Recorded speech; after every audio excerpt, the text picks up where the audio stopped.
Welcome back to Sanctum. You're listening to The 100 Podcast, a show about CW sci-fi series, The 100. I'm Daniel Prime. Hallowed be his name. And today I am joined by my one crew warrior, Olga. Hey everybody, today we're discussing Season 6, Episode 10, entitled Matryoshka, or Matryoshka, as you're actually supposed to pronounce it. Russian Doll, now streaming on Netflix.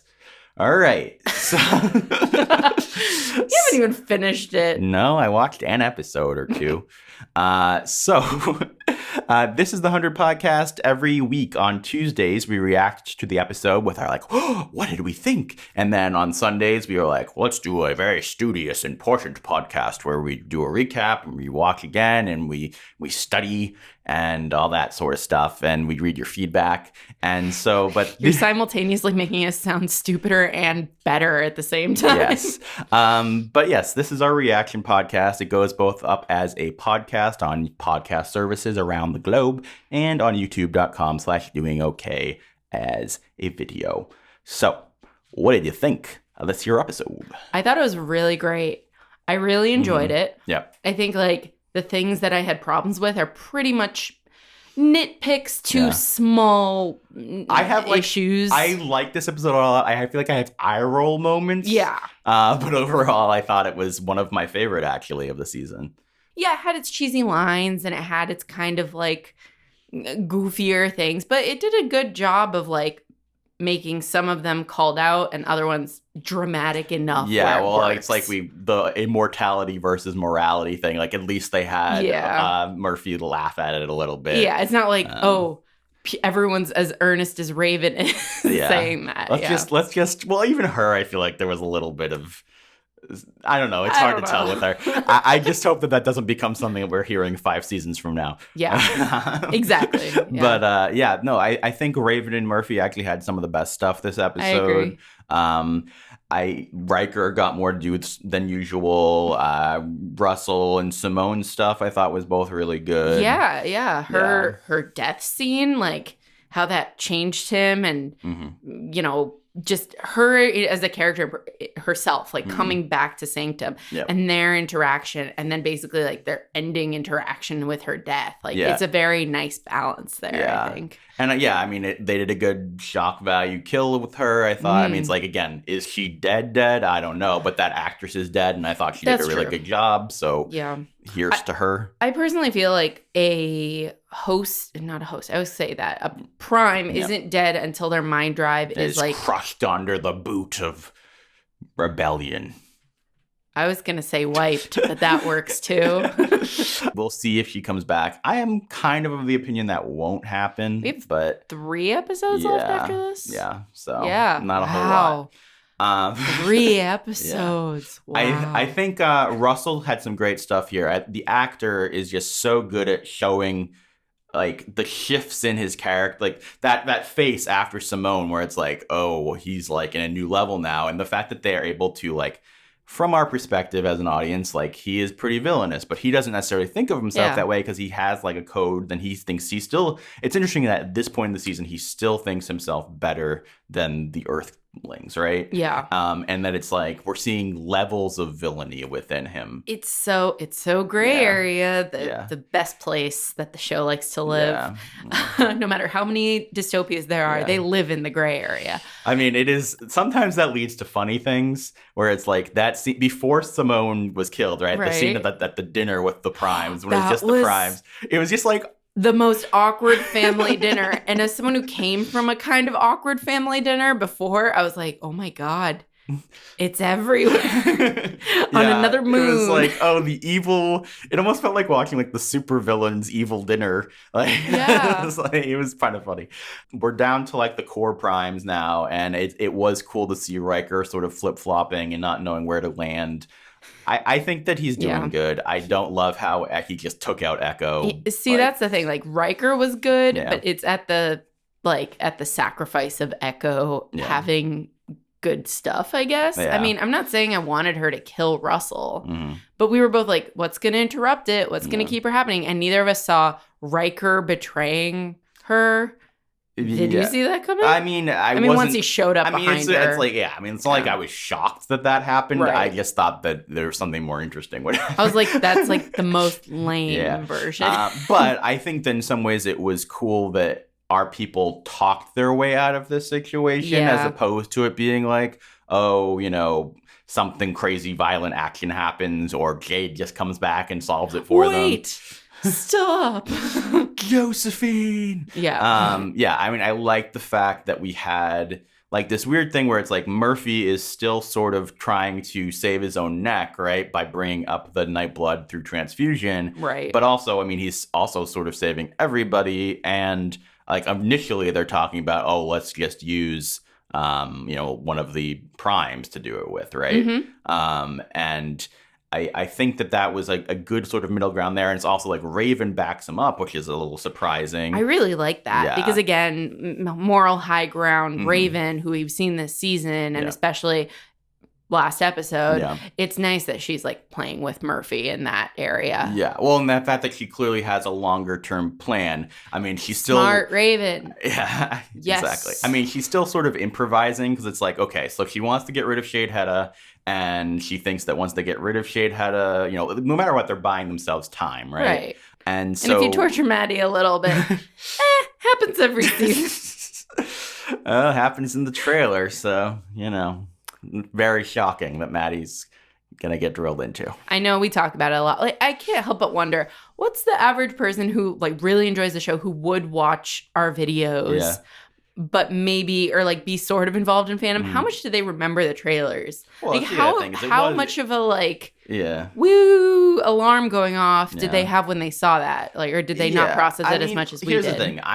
Even if it's like the average fan doesn't notice that or realize that still doesn't make it okay to me, because obviously when you make a trailer, you know that some fans are going to pick it apart, and it's like, you're going to put things from like the last 3 episodes of the season in there. Like, you could have easily made a good trailer out of the first 4 episodes. Yeah. And that's all we needed. Have Madi like, again, look ominous or whatever with like Sheidheda on her shoulder if you want like spooky Madi stuff. Well, let's talk about spooky Madi. What are we thinking about that Sheidheda now that we're into episode 10 of the season? I don't wanna. You don't like Shady? I don't like Shady Boy. He's a spooky man. We'll see. We'll see what happens. I mean, I feel like to some degree, this whole thing has to be like key to how the season ends, I guess. But at the same time, right now, I'm still at the point where I'm like, you could have cut out all the Sheidheda stuff, and I don't feel like it would have changed almost anything, right? You could have just had Madi go rogue. Yeah, Madi, after alone. Clarke dying, that makes sense that Madi might go kill one of the primes. He's not like he isn't a murderer, you know, like, and not listen to Gaia anymore because she didn't feel like it. Yeah. Like, I don't know. I mean, would it be annoying? Sure. I find this whole, like, the reason I'm making all these dumb jokes and like cutesy voices about Sheidheda is it's goofy. Yeah. Saying it is goofy.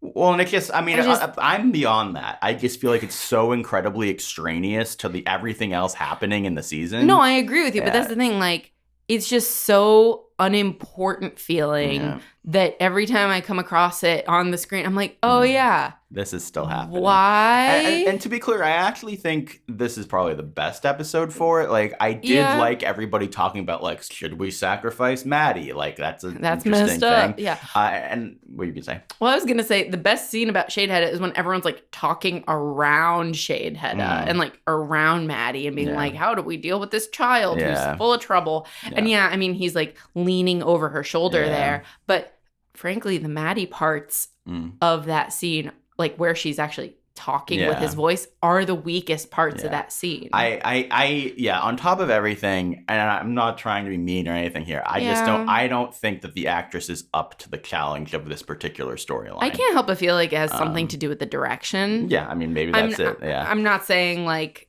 I don't know. I just didn't love some of the line deliveries. Like, and don't get me wrong, I criticize adult actors on the show too, so I'm not trying to pick on the other thing is that, like, you and I both sort of struggled with Madi last season and just felt like she didn't get enough to make me, like, care about her beyond just like, oh, Clarke cares about her. And I liked some stuff with Madi earlier in the season, but now the fact that you're spending half the season making her not her is like, again, I'm like, do I care about this character? I don't know. It's not completely extraneous because, yeah, it still deals with the tech. And again, I'm sure they'll somehow use it to save people or whatever. But like right now, it's like, you don't need this. But let's talk about the Clarke Josephine stuff. Yeah. I think that it was really intriguing. Yeah. I think Bellamy's acting was phenomenal at the end there. So good. I liked the awkward hug with Octavia. She's like, my brother, I'm on the road to redemption. And he's just like, I don't trust you. I suppose I'll give you a sort of shrug hug. Shrug hug. And I also just love Josephine being like, of course it's Bellamy. That was so good. I feel like the humor in this season is really nice. I'm not saying that I honestly don't remember any real humorous moments from last season other than like Dioza and like, I guess McCreary. I don't know. But the point is that for me, like, she was the sassy one last season. Now it's like, it's a lot of Josephine, but it's kind of distributed. Yeah. It's usually, Murphy's always the source of sass. I feel like before this season, it's basically been Murphy and Jasper that have like provided most of the humor. Yeah. With some exceptions from everybody gets a thing once in a while. But yeah, this season's definitely top-notch humor. It's as you put it, like the situations are also funny. Yeah. Watching Clarke and Josephine sort of working together was interesting. The idea of like the books falling into her mind space and everything. And then, the fact that Josephine is smart in this episode as far as like having plans within plans and dolls within dolls, maybe even. I thought that was interesting. And even, the stuff of like her having to lose some of her memories, I thought that was really interesting. Yeah. I still feel a little, I don't know how I feel. And I think I'm going to feel figure out my thoughts more for the full podcast. Yeah. Advertising there. But basically, like, trying to make her more sympathetic. I feel like they're putting in a lot of work in this episode to be like, and here's her and Gabriel in love and their first dance as a newly reborn couple and how she already called him the old man and that kind of thing. Like, it was a pet name. And it's just like, their romance is real. And it's like, where did this come from? Yeah, it's not like, they have set it up, but they also just were so thoroughly setting Josephine up as a sociopath. And she says, like, I don't know, I'm interested by some of the stuff they set up in this episode. My problem is she done now? That's a little unclear to me. Because she stayed behind, but is she also in the her mind drive? Actually in two places? Yeah, that they say that's impossible, which would mean that Josephine is dead now, in theory. Yeah. But maybe they'll still use the mind drive to, like, trick them with it or whatever. Very well could. I guess my thing is, so this episode starts, honestly, it feels like kind of unless I'm missing things, the first time they're really trying to set her up as a foil to Clarke, where it's like, I guess you could always see that to a certain degree where it's like, they're both look sort of similar. They're both, leaders in a way. They're both smart. They sort of respects game a little bit, right? But at the same time, they made her so sociopathic previously to this that I didn't really see the foil thing as like an actual like character foil, right? As opposed to just like, she's this. I feel like they're really trying to set Josephine up in this episode as this is what could happen to Clarke if she let herself go too far, or if all of her past misdeeds just make her into a sociopath, basically. It's like, I think they're trying to set it up as how, this is part of Clarke's arc, is she's not going to be like Josephine, and she's going to, I agree with you. Like, this episode really did take it that far, but to compare them to each other. But at the end of the day, Josephine's a eugenicist. Yeah. Like, Josephine, I keep saying, Josephine's a Nazi. Yeah. So it's like, this is the path that Clarke was on. It's like, is it the path? That's the other thing. They never did a good job of showing me, like, especially if this is the end for Josephine, right? Which we don't know. But if it is, they never showed me when she went from good to bad, really. Like, what led to that? Right. And where is it that she, like, because the way it seemed is like, especially when you got things recontextualized and it's like, oh, from that very first scene we saw of her, she was feeding potentially poisonous things to children.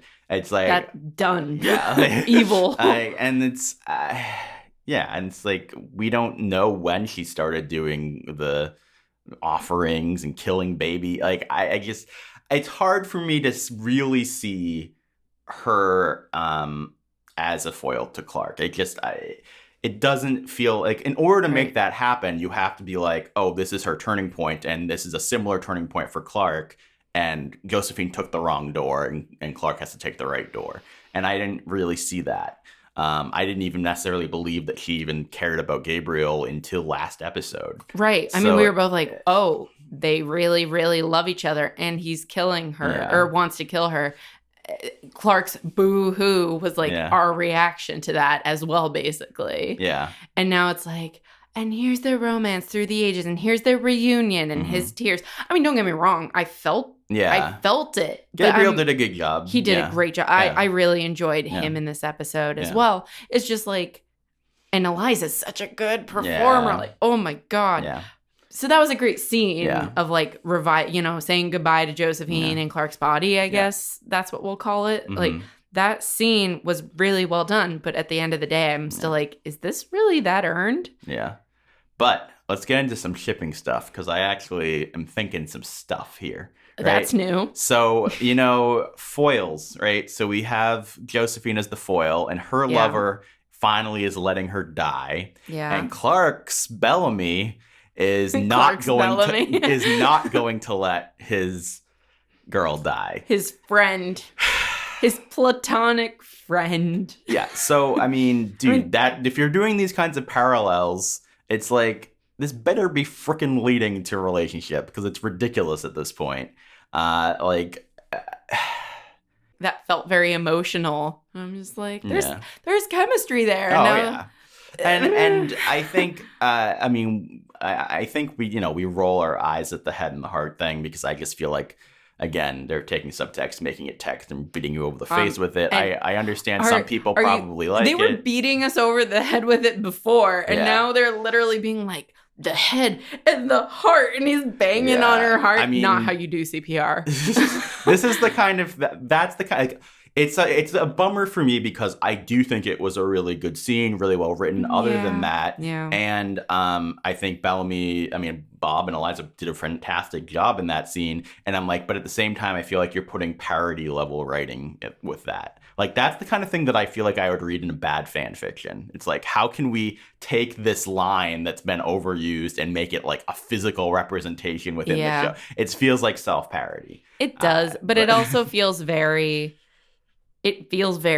teen drama to me as well. And I'm just like, I feel like the show hasn't been that for a while. Yeah. Well, it's also, if you're gonna do the teen drama, then just let them get fucking together. It's the teen drama without the actual love triangle, and like without telling us that there's no will they won't they, and being like, this seems a lot like will they won't they. Yeah. Seems a hell of a lot like it. Yeah. Who's to say? I don't know. Yeah. I'm glad Clarky Poo is back, and Josephine may have disintegrated into pixels. Yeah.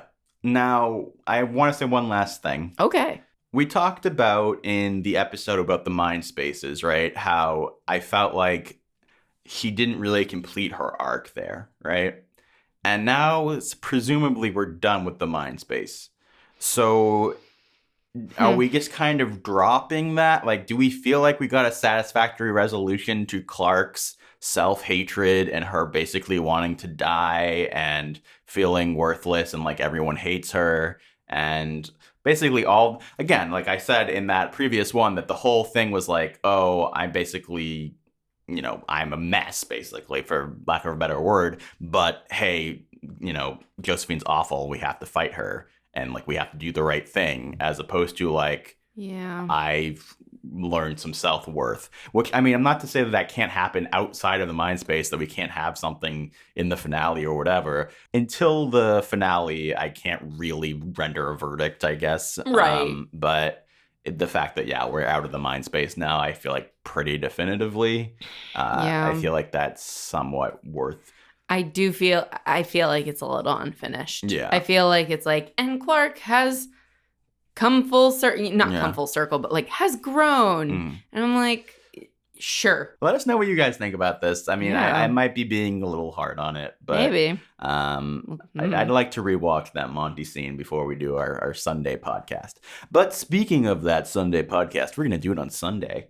It's going to go up around 7 p.m. Eastern Standard Time, and send us your feedback to be part of that show. You can do so either in the comments below of this here YouTube video, or you can email us at the100pod@gmail.com, go to the100podcast.com and leave us a little we have a contact us form there, or you can follow us on Twitter at the 100 Podcast. Yeah. Thank you guys so much for listening. Didn't realize you were giving that to me. Thanks. May we meet again. May we meet again. May we meet again. May we meet again.